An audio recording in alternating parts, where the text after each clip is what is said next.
Hi, welcome to How to D&D. My name is Fred Wheeler and today I have a guest with me. John Sheckle. Hello. So John Sheckle has been sitting here a long time. We've been shooting quite a few videos all back to back. I'm that bored. Yeah, that's right. On his holiday, of all times. But look, we're going to talk about the human variant because that seems to be a race that I see used a lot in very powerful builds. Yes, no? I would say yes and no. Okay. Like I said, depending on what class structure you want to go, the elf is also a very powerful one. Okay. Well, I'll talk about the human variant for today.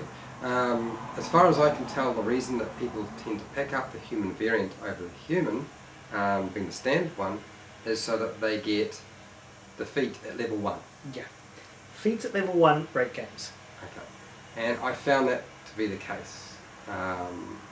I find playing humans myself to be quite boring, but they're definitely not doing it so they get an extra skill proficiency.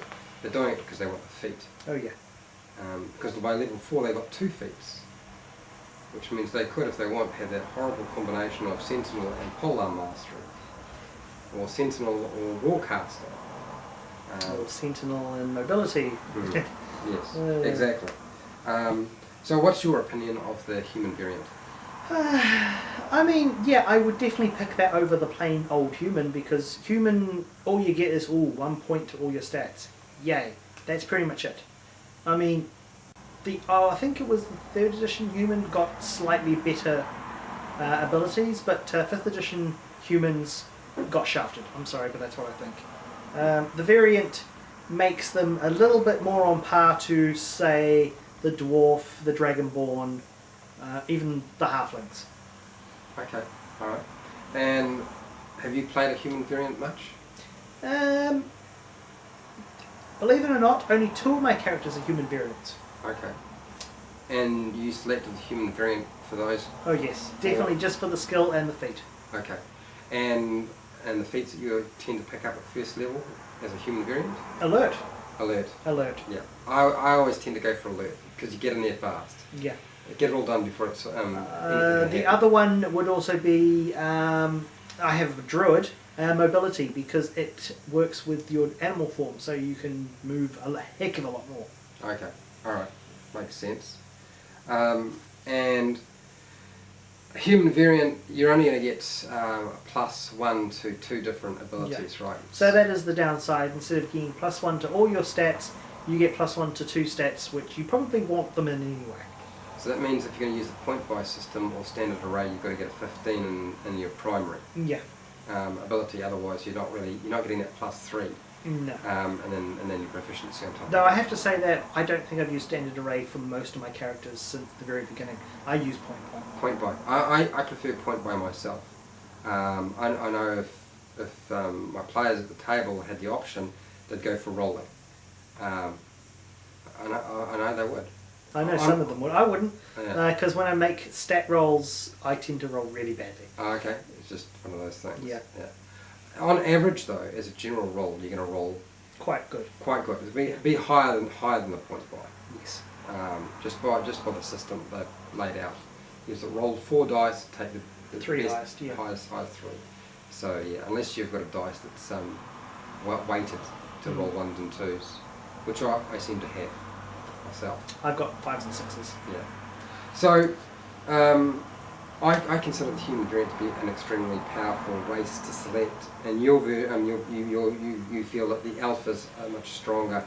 I think that the elf, because you have the trance and the immunities to sleep and stuff, and also you get dark vision. Dark vision, yes. Makes a big difference. See, that is the one thing that I don't like about humans. They have no way to see in the dark. Okay, that's fine, but I mean, elf, they see in the dark.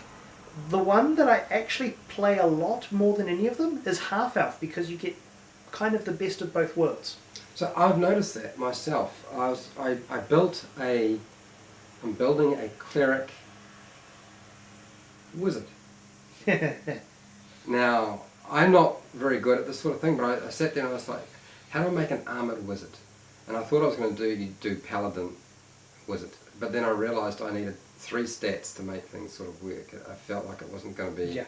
Cleric Wizard Too is hard. an interesting combination. I had a early concept of a Cleric Wizard that played quite nicely, but the problem is you're going to run out of spells really quick. So, back to the human variant. In terms of, I mean, what classes or combinations of classes are sort of best with the human variant? Anything and everything. That's why it works well. Yeah, yeah. And Except Warlock. Don't play Warlock. I don't understand why Mark keeps playing the Warlock. Well, he doesn't play high level Warlock. He just tips his toe into the Warlock because, I mean, by 3rd level Warlock you have some fun abilities. That's about it. Okay, alright. Okay, and so in terms of the other races and the classes you would pick up, so an elf, if you're an elf you can pretty much... Rogue, Ranger, that's kind of obvious. Half Elf, they tend to be everything and anything as well, but they're better for Sorcerer and Bard. Really? Yes, because they get +2, I think it's +2 on Charisma. Yeah, yeah. Yeah, I found the +2 on Charisma because I put all my points into Wisdom and Intelligence for my Cleric Wizard. Yeah. The +2 was sort of lost, so it meant that everything else all the other stats had to be quite a lot lower. Yeah. And on top of that, I had to ensure that I had enough strength to be able to wear the armour Yes. for a cleric. That is the good thing about a said half elf rogue fighter. He doesn't need to worry about strength. Yeah, fair enough. And I don't quite understand people's interest in playing humans, other than I can see that mechanically I can understand why they want to I mean, a feat at level 1, most of the feats tend to be really good, especially, I mean, you get immunity to surprise with alert. A heavy weapon fighter, you get an extra attack if you kill something. And I've noticed too that because they're getting that feat early on, rather than having to wait till level 4,